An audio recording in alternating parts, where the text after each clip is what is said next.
Good evening, and thank you all for being here tonight. We're the new patriots in this country and in our state, and tonight we're working to try and get our country and our state back on track to what we would call true prosperity. I want to thank Camp America for hosting this event and for the important work that they do, and also to the District 18 Senate Committee. I'm running for Senate to be a servant senator. That means I'm going to be accessible to you, looking out for your best interest for District 18 and uphold our Constitution, state Constitution. By looking out for the best interest of District 18, that does not mean that I'm going to St. Paul to concoct ways of redistributing hard-earned taxpayer dollars to our district through unconstitutional legislation. I am not going there with the intention of making bills or laws just for the sake of making bills or laws. I'm running for Senate to stand up and return our state government back to its constitutional roots. To vote against bad legislation, or what I would term unconstitutional legislation. Going to St. Paul, hopefully to articulate simple economics to a chamber that doesn't really get it. Across-the-board tax cuts to its citizens increase its revenues to state treasuries because there are people, there's going to be a lot more people paying in. Simple economics tell us that while at the same time this is going to create jobs, places more dollars in the hands of hardworking Minnesotans, and empowers these same people to make real changes in their lives and in the lives of countless others.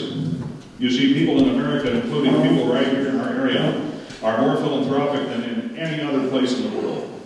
When the government continues to excessively tax everybody, fewer people are therefore helped because the government cannot operate as efficiently as the private sector.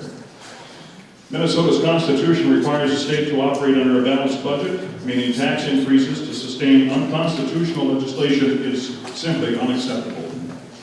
It is seldom necessary to raise taxes in a true capitalistic economy. Excessive regulation on businesses and farms of all sizes impedes job growth. A culture of life spawns positive behavioral changes in people and adds to the quality of life as we know it. Imagine the contributions to our society the 52 million Americans who were aborted over the last 37 years could have made. Who knows what diseases could have been cured, what problems could have been solved in our world if some in our society had not felt the need to say that they know better than what God does. I'm going to vote to protect life from conception to natural death. I will work to find language that the Supreme Court cannot strike down. And we need to understand that God is in control of our climate and our weather, not man. That the people, not the government, solve problems. That a big part of our economy here in Minnesota is dependent on grain and animal agriculture. That our state should not participate in federal programs that undermine states' rights. That marriage is between one man and one woman. It's to be celebrated, to be encouraged, protected, not undermined by the government or special interests for the sake of undermining God's word. English is the primary language in our country and our society. Our failure to adopt this standard has undermined our sovereignty, our safety, and our economic prosperity.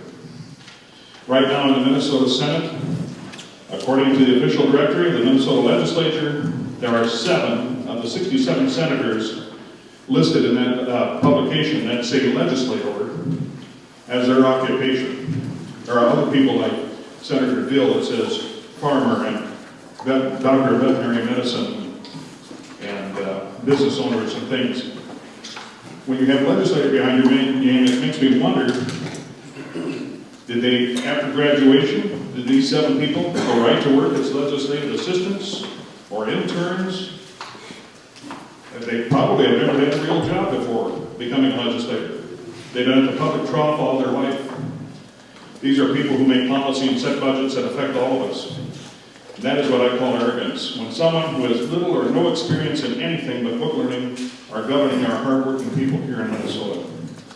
In the Minnesota House, there are 17 legislators who fall into this category. 2 of these are community organizers or community activists. Frank Hornstein and Shelley Midori, both of the Twin Cities. There are 4 others that are lobbyists for nonprofits. These are dangerous people who are driven by power and will stop at nothing to remake our state into a bastion of socialism. They chair and serve on committees that can make or break us economically. This is the kind of information that needs to be made available to the public, to the voters, so they can too make informed choices at the ballot box. I grew up on a small family farm in southeastern Stearns County, moved to Dassel in 1984 and resided here in Meeker County since that time. I'm married to my wonderful wife Sandra for nearly 25 years. I've got 3 grown children. My wife and I own Benoit Boxing Company, started by my mother and dad in 1971. I worked for Monsanto for 9 years, gaining experience in a corporate setting, and I've worked on and off in radio since 1984. I've also driven school bus for 10 years, and enjoy that a lot. I have served as a city council member, a school board member, was appointed to the Meeker-McLeod Sibley Farming Health Coalition in the 1990s. I'm encouraged by the newly found conservatism in the Republican Party. I'm a lifelong conservative, ready to serve the good people here in our area, and I plan to put together an effective door-to-door campaign and expose the Democrat in this race for the progressive political company that he keeps. These are people that are really out of touch with Minnesotans. I'm accessible and would welcome the opportunity to visit with all of you, asking for your vote and support, and would also like to thank District 18 Senate Committee for fielding some terrific people up here. Thank you.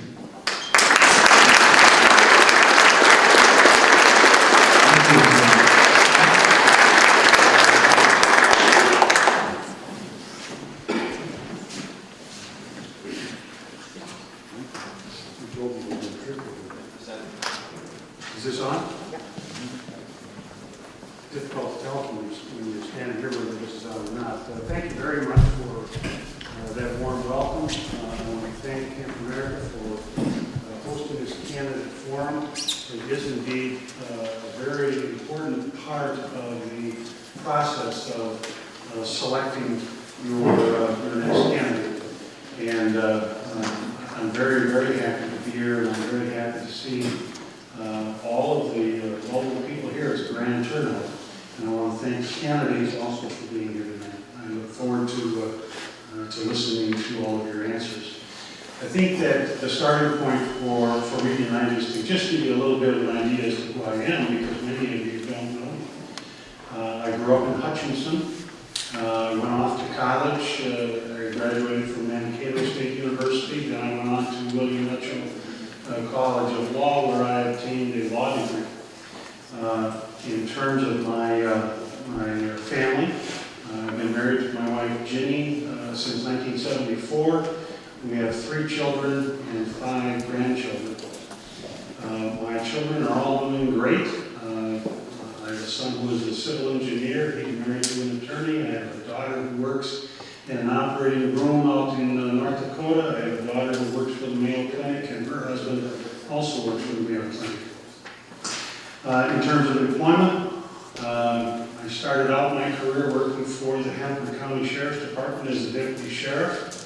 I then went to work for a large insurance company. I worked as a 6th Judicial District Public Defender.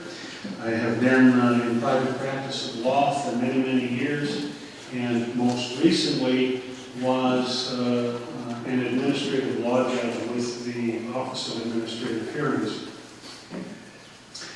In terms of my community, I have been active in my local church. I am active in various conservation groups.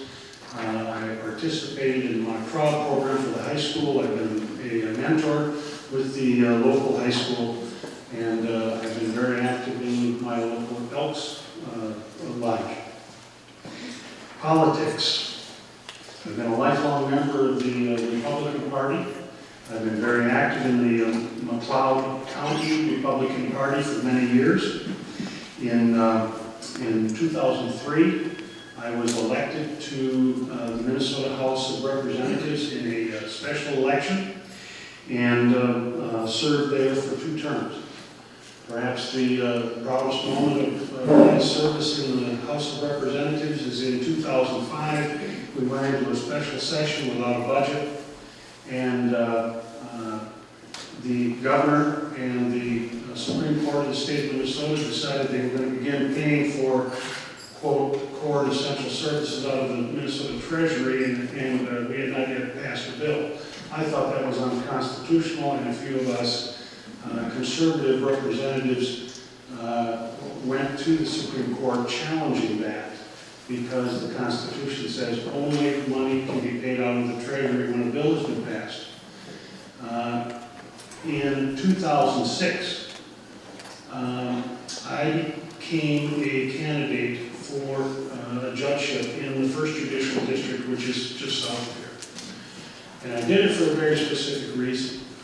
I don't have time now to outline the various reasons, but I will tell you that, in my opinion, the lawyers and the judges of this state have robbed you of your right to vote for judges. And I think they have done so directly circumventing the Minnesota Constitution, and I decided to take them on. And while it may not have been the wisest professional move I ever made, I think it's probably the most honorable thing I ever did.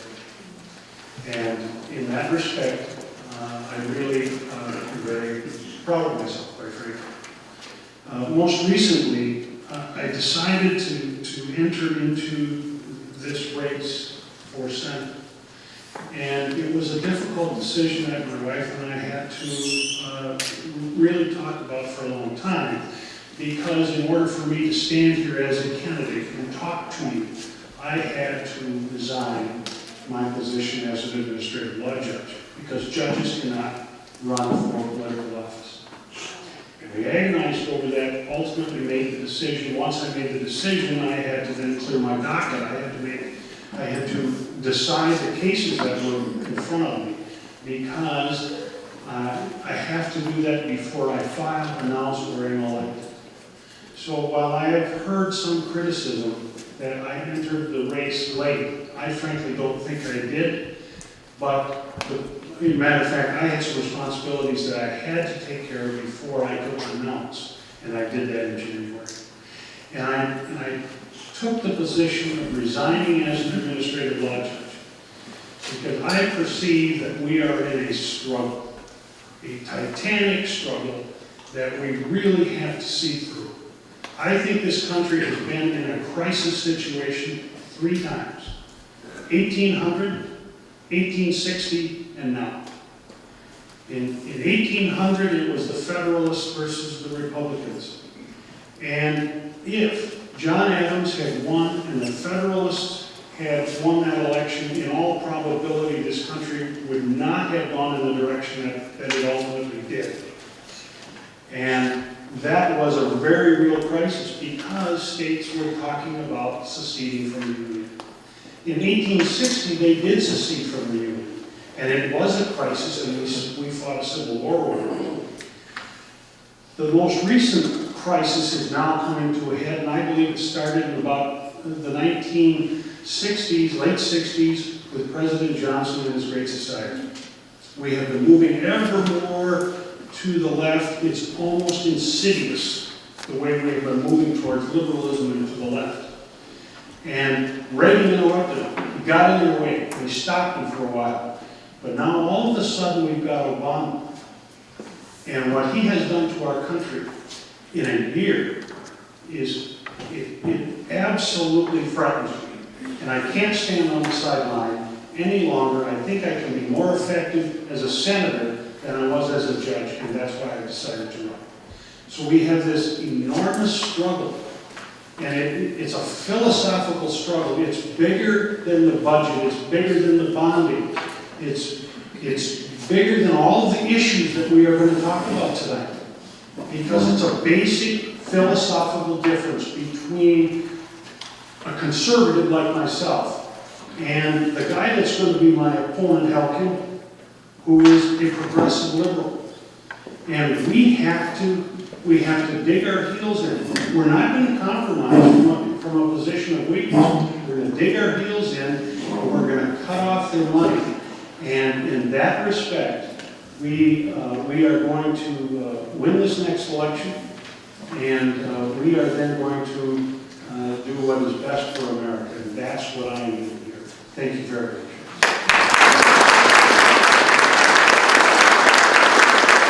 Thank you, I'm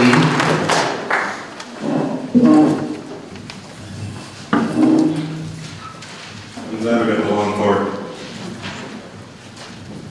You can use it later if you don't like me. We are indeed in a crisis situation that I will identify probably started closer to 1900 with our monetary system and has progressed through a number of different stages throughout that time. FDR being a big detractor from where we were going as a nation, from all the innovation, all the things that we've built in this country, including in Minnesota.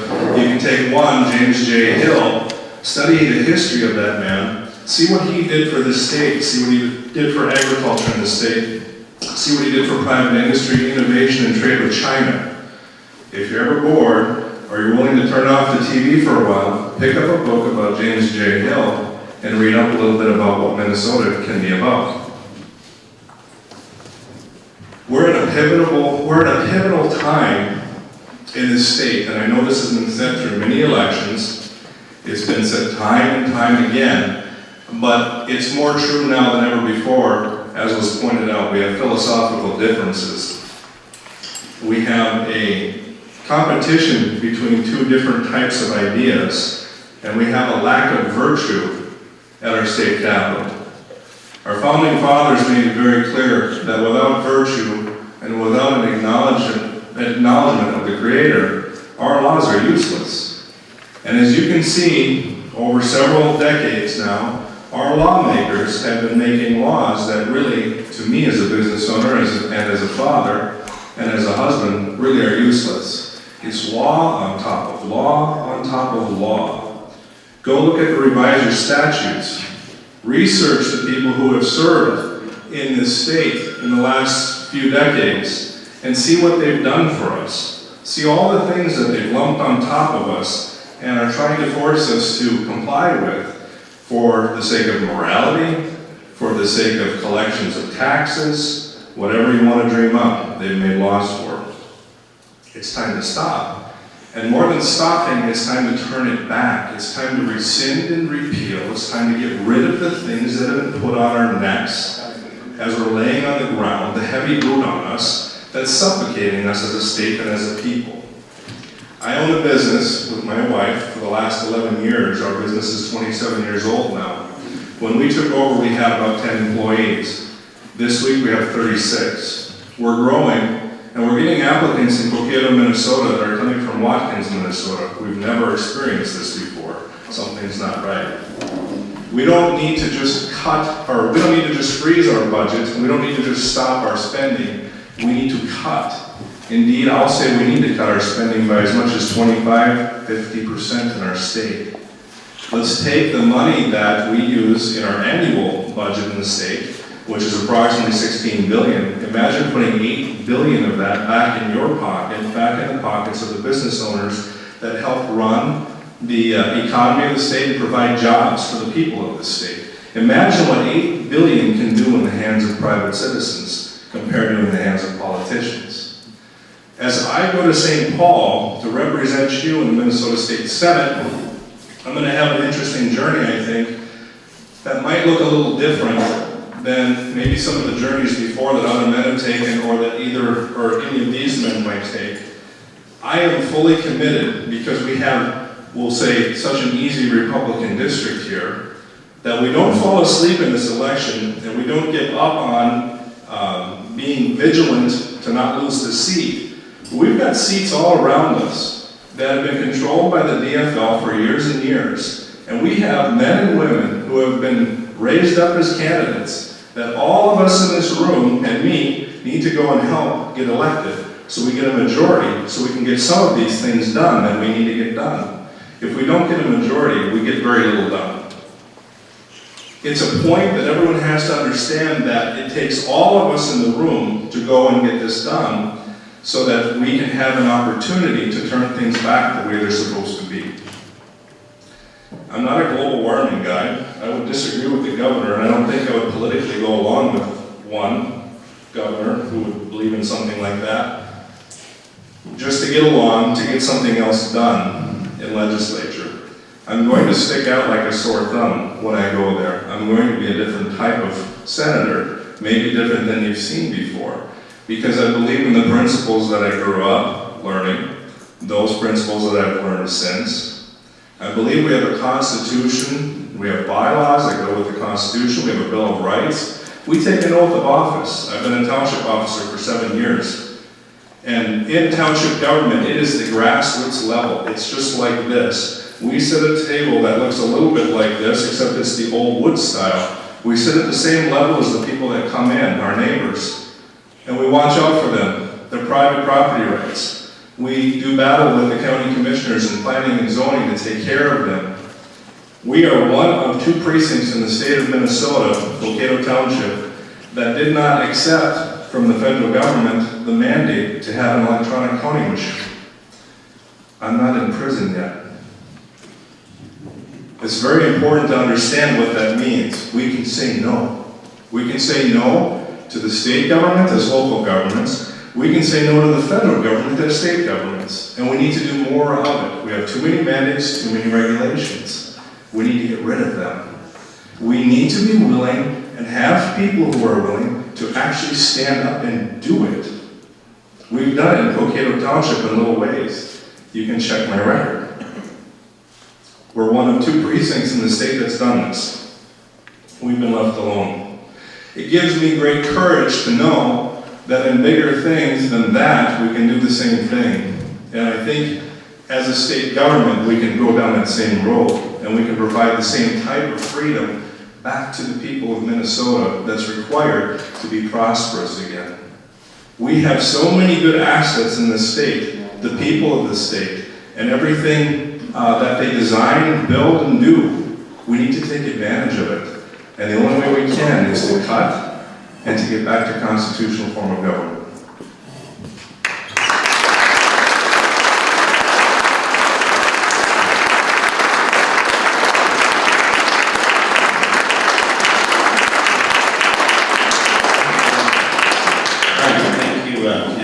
The first topic we're going to cover, again, we're going to spend 20 minutes on this topic. I'll ask the first question and then we'll go around after the candidates respond. We've got mics here. If you have a question, just raise your hand. There's going to be a couple folks out there that'll come around with you with the microphone. So just keep your hand up and they'll get to you. All right, first candidate. The first question, and Randy will start out. First question on education. What role should the state and federal government play in K-12 and higher education? I don't really think I'm very concerned about the role the federal government plays in education. I think the state government has a mandate. Basically, our Constitution says that we will adequately fund public education. But I don't like the federal mandates. I think No Child Left Behind is kind of interesting. One of the things I've done since I sold my store is I've taken some classes to finish a teaching certificate. But I've also, in the process, been substitute teaching and such. But I know many of the districts, about half the districts in our state, fail No Child Left Behind. And, you know, I don't think we should be taking the dollars from that because ultimately I don't think we're gaining anything. I think the No Child Left Behind actually costs us more money. And so I think the state has a role, and I think it's in our best interest because employers truly do want to have an educated workforce that is prepared to do the jobs. Not only, you know, we have very technical jobs now. And so I think it's in our best interest to have good education, but I think the state has a responsibility, and I think the federal government should stay out of it. Okay, thank you. Tim? Randy's absolutely right. The federal government has no place in education. The state, again, in fact, I was just looking up, printed off the copy of the state constitution here, and that's the role of the state. And again, more power even at the local level is what we're needing. We need to ask some intellectually honest questions about why public education feels they need to have a monopoly on educating our children.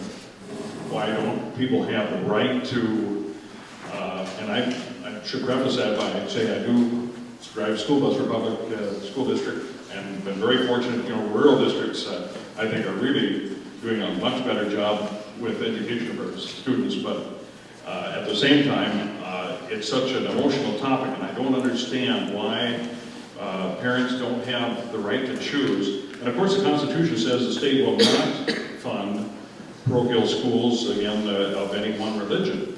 But therefore, the parents should have the right to make that choice through whether vouchers or some type of freedom to be able to do that and to be able to afford to send their children to the school of their choice.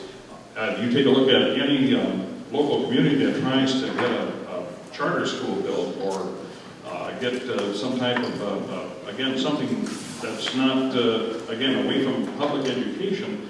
And my goodness, you think you would, again, we're talking about shooting dogs in the street. That's the same kind of reaction we get from the left on this issue, and I don't understand that. So I'd like to find out why there's such an emotional thing to this, again, on the education. Otherwise, I believe that, again, the private sector, we've got all kinds of civic groups that have done things for our local schools here, providing them with materials and things, and it's been tremendous. And I think we could see a lot more community involvement in those types of things by meaning that the private sector. So, but education is approximately half of our state funding, and time is up. But social services is quickly going to take that over, it sounds like. Thank you. Scott? There is no provision that I'm aware of which gives the federal government the right to educate our children. So number one, the feds are out. On the state level, the Constitution says that there is a requirement of the state to provide for a uniform system for public schools. It doesn't say that only public schools in the sense that public school building. There is no reason whatsoever why we would be precluded from having school choice under our Constitution. It also does not say it's the state of Minnesota that educates our children. There is no such provision in our Constitution. My position would be that the education of our children with this uniform system established within the state of Minnesota should be at the local level. And we should be dealing with local school districts and local officials that we elect, not at the state level, not at the federal level.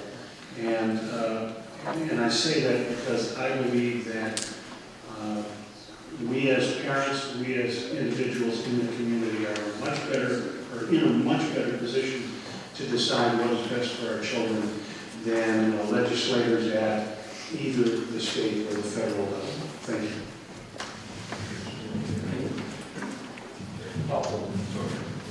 You're going to yank it away. There you go. I actually agree with him on this. Nearly perfectly. I homeschool. There's a reason why I homeschool. It's because I believe parents ultimately are responsible for educating their children. We have too many public school children that are educated by video games and television, and it's not very responsible. It's not the federal government's role whatsoever to meddle in the state's education systems. We need to tell them, like, okay, the township did with the voting machine, get out. Leave us alone. We won't send the money, don't try and send it back. We don't need it. The state government needs to take a much lesser role in this process. I agree, as Mr. Newman has said, locally, I think we're smart enough to figure this out. Many of us are professionals in various areas. We hire CEOs, our school superintendents, and other administrative officials to take care of our public education system. We ought to be able to choose rightly at that. We have a thing called Gummy Bear Day in the spring here in this school system in Dassel. It used to be called Field Day. It used to be that every year nearly the same people got the blue ribbon for jumping the hurdles and running the fastest. I never did. I was okay with it in the end. It didn't scar me. Competition is good. We need to bring competition back, and if Dassel is better than Hutchinson in their academics, so be it. Maybe it'll spur each other on. It's a good system to go that way. Thank you. All right, now we'll open it up to the public, and Tim, you can answer your questions.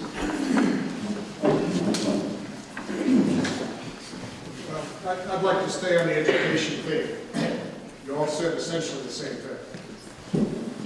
You all eliminated one very important issue. dollars.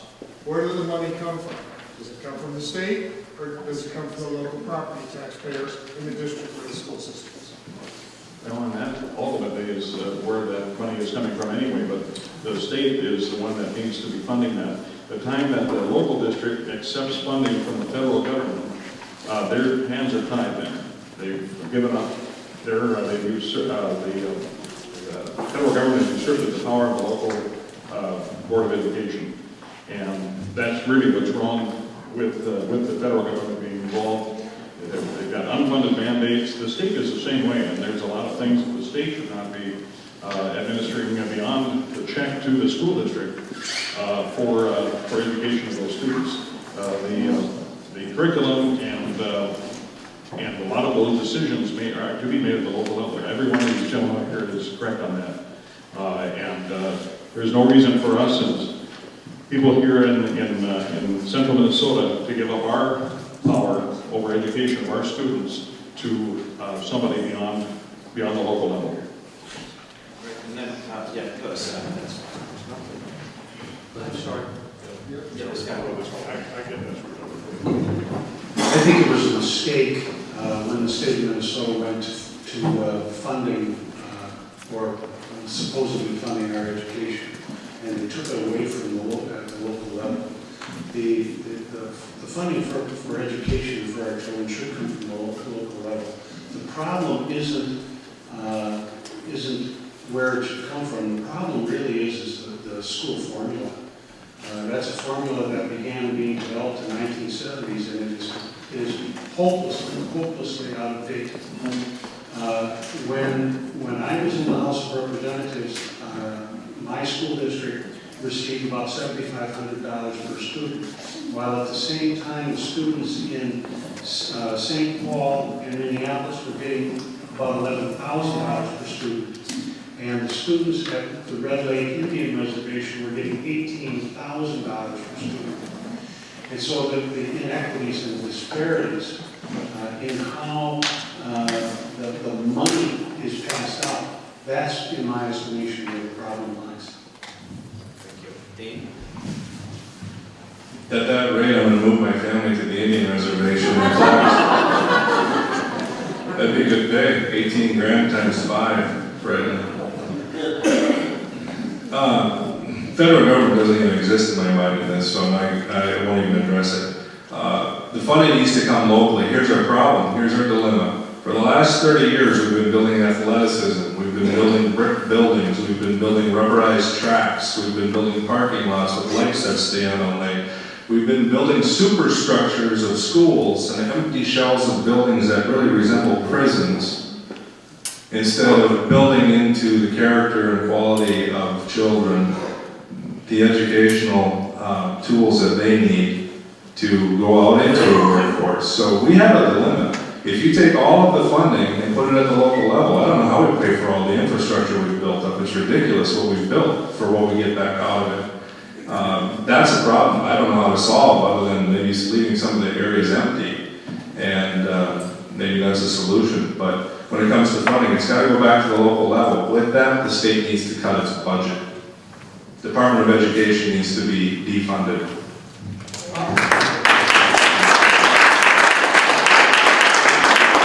I think that, as I look at the revenue that the state collects, about 80% of it comes from sales tax and income tax.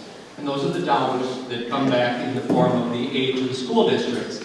And then many districts, like the others said, we have the buildings that come through bond referendums that we all vote on and people don't like necessarily. But I think one of the challenges is, if we bring it all back to the local level, I'm not really excited about the property tax thing. I mean, I know there's a lot of rural people that do support education, but they simply aren't going to succeed if we're going to have to, that's our only option at the local level that I'm aware of, is to raise property taxes. And I think that's a rather regressive way. We do need to educate children. So if we have a combination of property tax, income tax, and sales tax, it's probably a pretty fair system. But I think the biggest issue comes down to the cost of schools. And unfunded mandates, I just spoke with the superintendent of Glencoe today. many mandates, he said it's a laundry list of them, and many of them are, mandated, but they only give you 75% of the funding. So I think the real issue too is the cost. We have to look at ways that we change the cost of providing services in our state. That's really what it comes down to. If we can change the cost, we can lower taxes needed. Are there any more education-related questions? Education-related.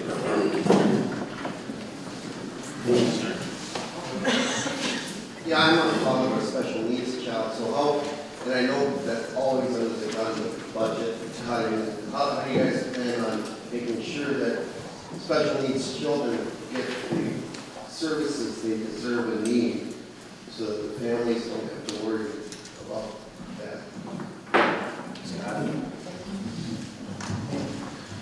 Special needs, that is an area that is mandated by law. And I will tell you that it is probably one of the fastest growing expenses in the educational system. And while special needs children have a legal right to every opportunity, and we have an obligation to educate them, we also have an obligation to educate children that are not special needs, and we have an obligation to educate gifted children. And I have seen situations where special needs children will literally receive one-on-one instruction, and it becomes an issue as to, can we really afford to provide a teacher for each special needs child? And while in a perfect world, yes, we would like to do that, but it isn't a reality. So your concern about the fact that special needs children have to be educated, legally that is true, and it will occur.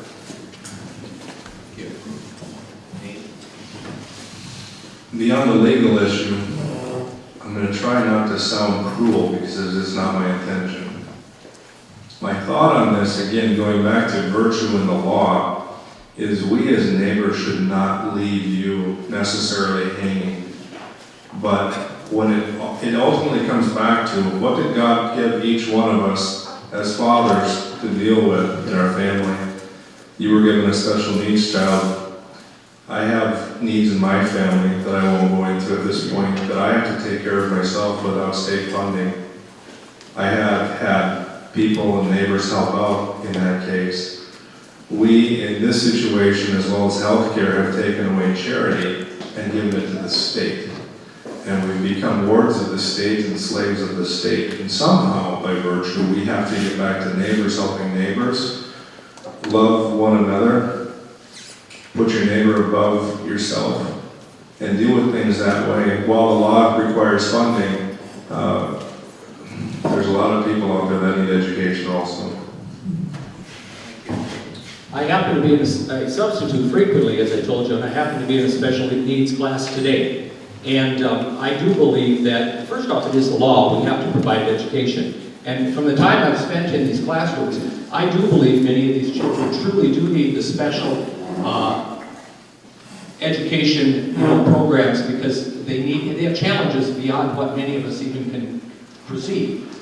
But also being in many of those classes, I sometimes see children that I really think need nothing more than just parents to do a better job. So I think all these programs, and the way we're going to save money is simply, we have to look at eligibility requirements. Those that truly need the education and the assistance should be given. There's nothing wrong with that. However, those that really need just to have their mom and dad to be more involved, maybe they should be. And so that we have to look at eligibility for some of these programs. I think that's a very reasonable way to look at it.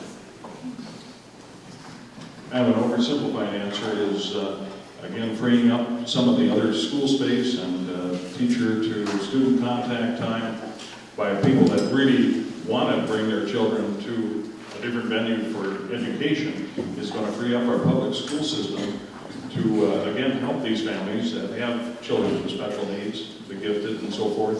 So there's a lot of opportunities out there again, we've become slaves to higher government entities because of the monopolization on the public school wanting every child.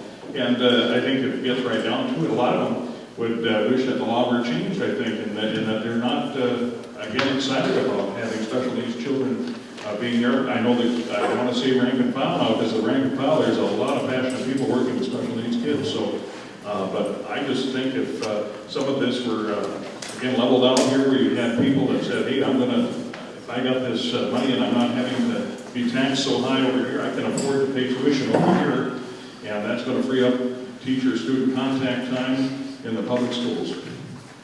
Thank you. And we got time